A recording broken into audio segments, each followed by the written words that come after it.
Hello and welcome to Daily Prelims Practice. Here we take up MCQs based on important news and articles from the Hindu and the Indian Express newspaper.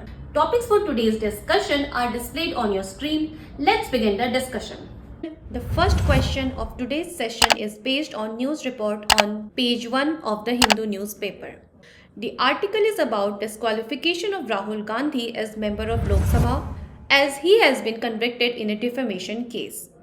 The topic of Parliament and its procedures and the related development is important for UPSC examination as in 2017 question was asked on the provisions related to elections in Lok Sabha. On similar lines, we have curated a practice MCQ. The question says, with reference to disqualification of Member of Parliament, consider the following statements. Our first statement is, decision of Speaker is final on question of disqualification of a person on the grounds that he or she holds any office of profit under the Government of India. Now, this statement is incorrect. We will see why. A Member of Parliament can be disqualified on the basis of three provisions which are mentioned in Article 102, 10th Schedule, Representation of People Act 1951. In Article 102, it has been mentioned that any of the disqualifications mentioned in Clause 1, the question shall be referred for the decision of the President and his decision shall be final. Coming to statement number 2, it states that if a person gets disqualified as per the provisions of the Representation of People Act 1951, he or she remains disqualified for a minimum period of 7 years. Again, this statement is incorrect. Why? Because under the RPA Act 1951 clause 3 of section 8, it is mentioned that person convicted for any offence and sentenced to not less than 2 years shall be disqualified from the date of conviction, and it further states that the disqualification shall continue for a further period of 6 years, which makes the total minimum period 8 years. In this question, you have to identify correct statement. From the above discussion, it is clear that option D is the correct answer.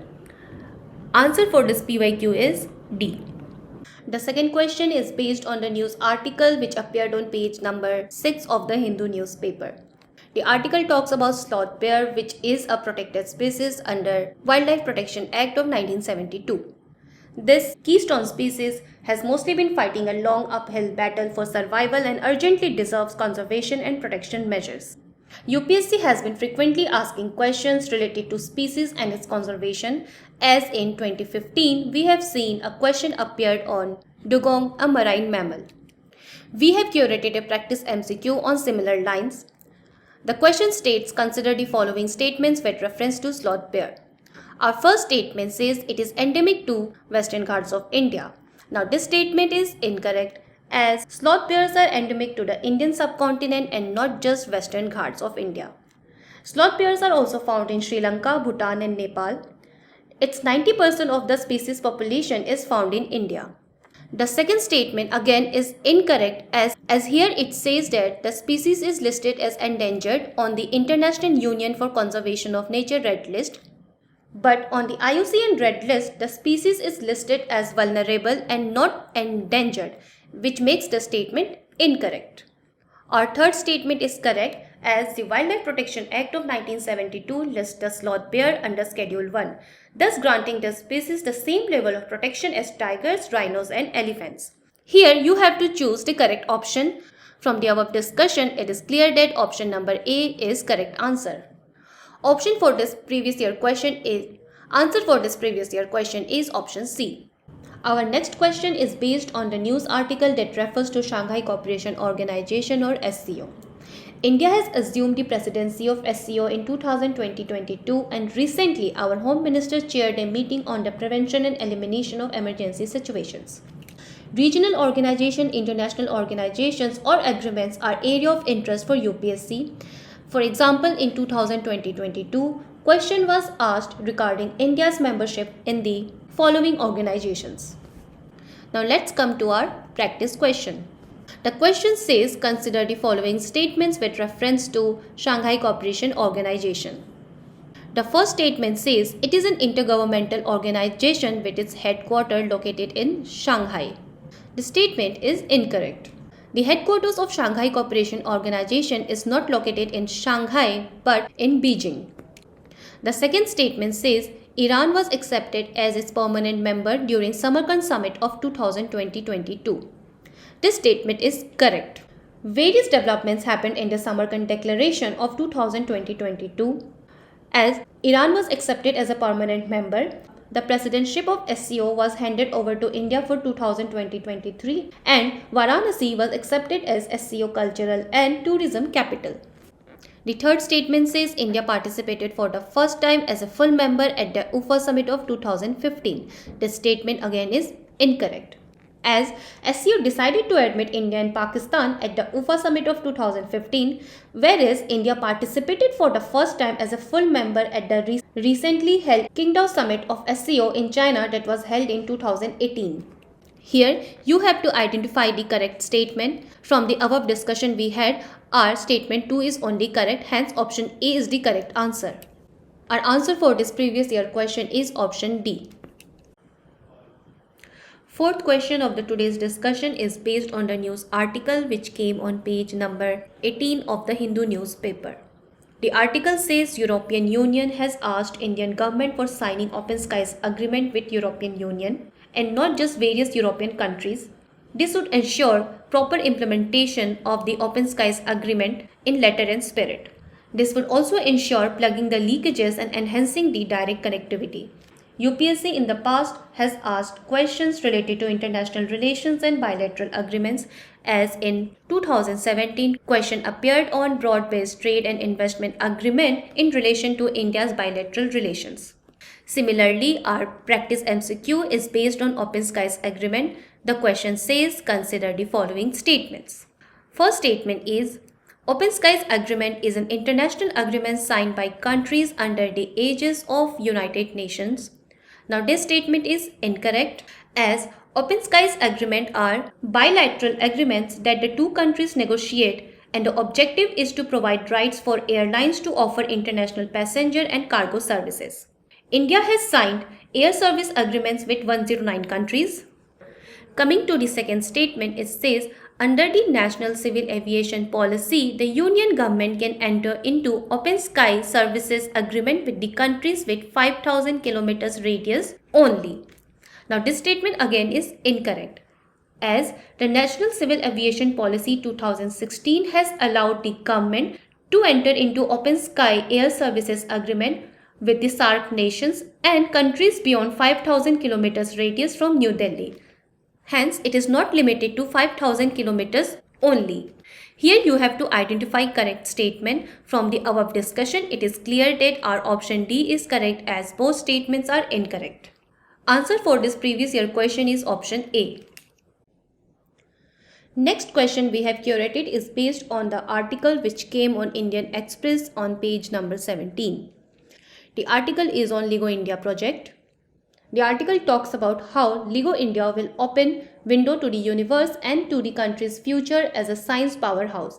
It will link disciplines, lab and industry, nations and world to unlock dreams of a scientist.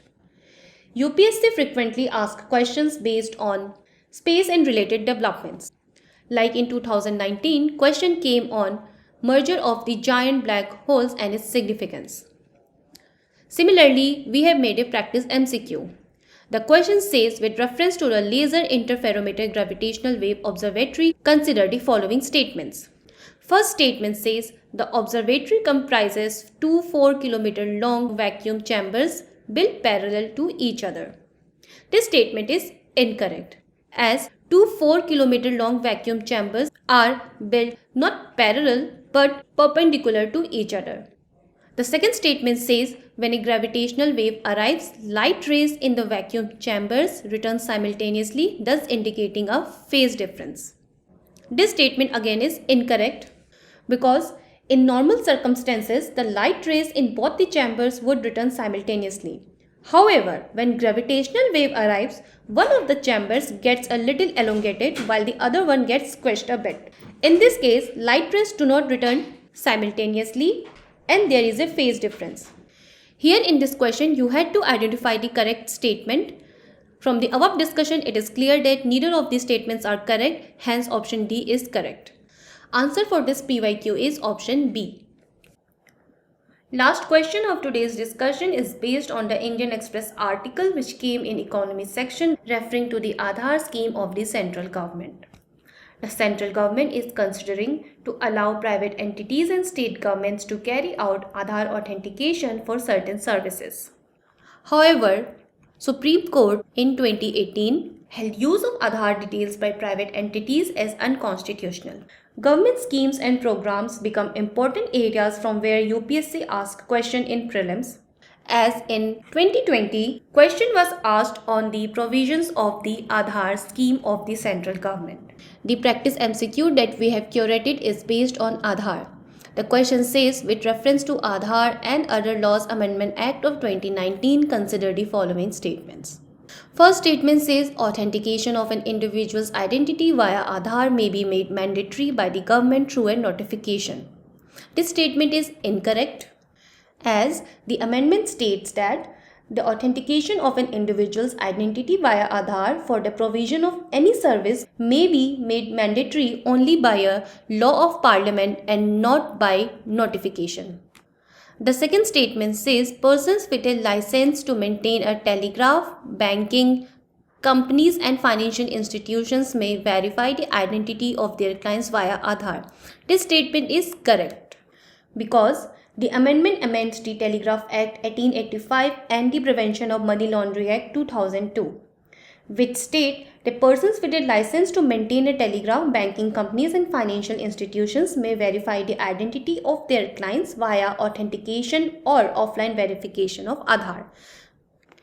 Coming to the third statement, it says courts can take cognizance of an offence only if UIDAI registers a complaint. This statement is incorrect. The 2019 amendment allows the individual to register complaints in certain cases, including impersonation or disclosure of their identity. In this question, you had to identify correct statements. From the above discussion, it is clear that only statement 2 is correct. Hence, option A is our answer.